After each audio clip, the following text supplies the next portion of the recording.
Group D. All right, pass back, please.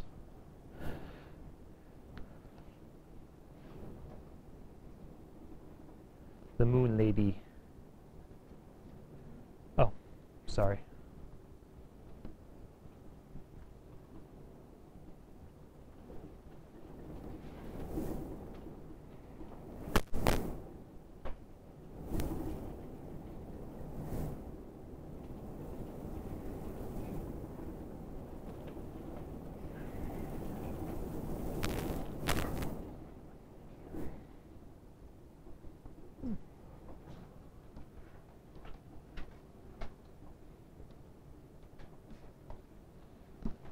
Thoughts?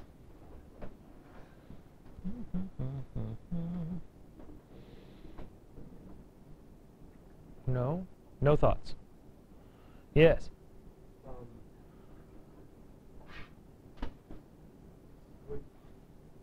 Saying that Can uses the moon lady, would that be repetitive since the chapter is called the moon lady? No, because you've got to specify which particular symbol within that story you're talking about. How else would you do it? In the Moon Lady, Tan uses a something, or Tan just represents. Now you've got to find the mechanism, even though it's the same as the title. John? Hopes and dreams? I don't think so. I think that works just fine. We might remember that symbols represent a variety of different related ideas. So hopes and dreams are fine. You could pare it down to one, hopes or dreams, but I think both of them are closely related enough. Richa? Did you say Can uses the moon lady to represent hopes and dreams Of yin yang? Yes. Depends upon their development. So, folks, what are you using to develop this? What's your supporting evidence?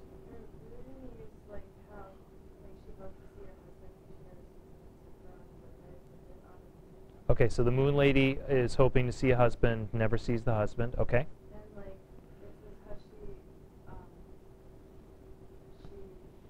an example of darkness that was the unspoken passion fly, and how she just kind of seems to want more than she can have. The moon lady wants more than she can have? Okay, so we've got one set of evidence, but we've got to think about how other characters interact with this symbol, with the moon lady. So talk to me about how other characters interact with the moon lady. You mean like Yeah. well, at the end she comes up to her and she like presents her what she wants, but then everything kind of like crushed on her. Sounds to me like you got two pieces of evidence that are both talking about the lack of fulfillment or the destruction or crushing of dreams. Don't you think that should be in the claim? Yeah. Yeah. So here we go. In the Moon Lady, Tan uses the Moon Lady to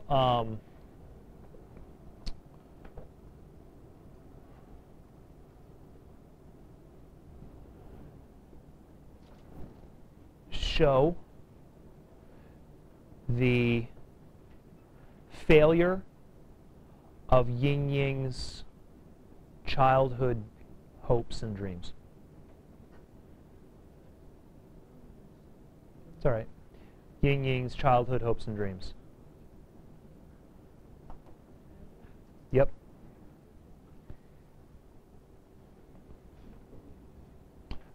Excellent. Now I'm going to tell you why exactly I did that, and it goes back to what we talked about with the separate piece. When you're looking at symbolism, you're talking about two questions. What are those two questions? That's question number 2. Has the author comment? What's question number 1? What does it represent? What does the Moon Lady represent? And what is the author saying about hopes and dreams? They get crushed.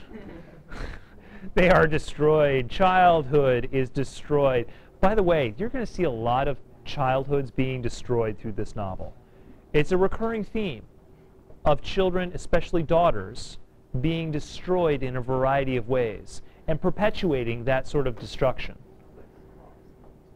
Yes, it's exactly like Saw.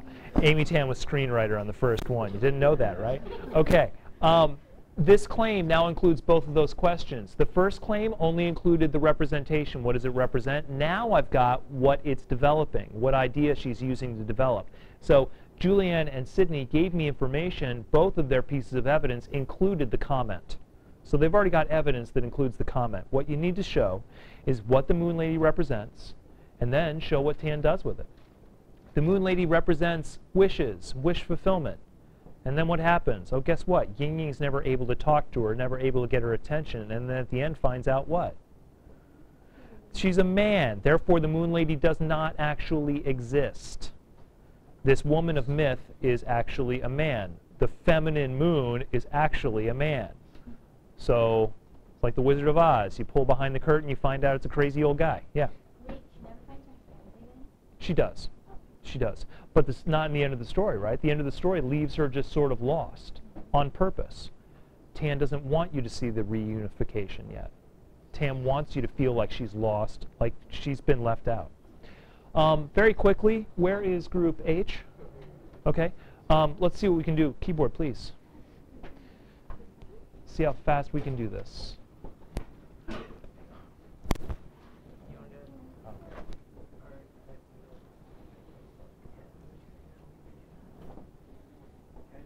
Yeah, that's fine.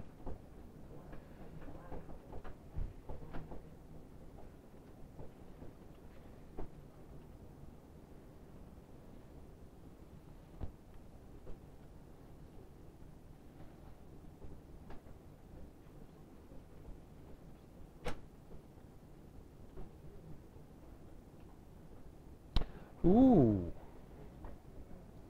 Do you believe Ying Ying was being punished for what she did?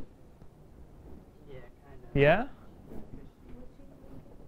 Nice. That's an interesting take, to say that the loss of her dreams, the loss of that myth, is a direct consequence of her childish irresponsibility. It's interesting. It's going to take a little bit more writing, because what you're doing is you're reading into a different layer, a layer that I would say is a little bit below what Tan is explicitly expecting us to understand. I think this one right there, it's pretty obvious that's where we're going with the story. This one is not quite so obvious. So that's great. You want to go for it? Knock yourself out, go for it. I always encourage students to probe a little bit more deeper in their analysis, but realize that there won't be as much direct evidence. You will have to explain yourself a little bit more. Okay? There we go. Sentence analysis 7 tomorrow.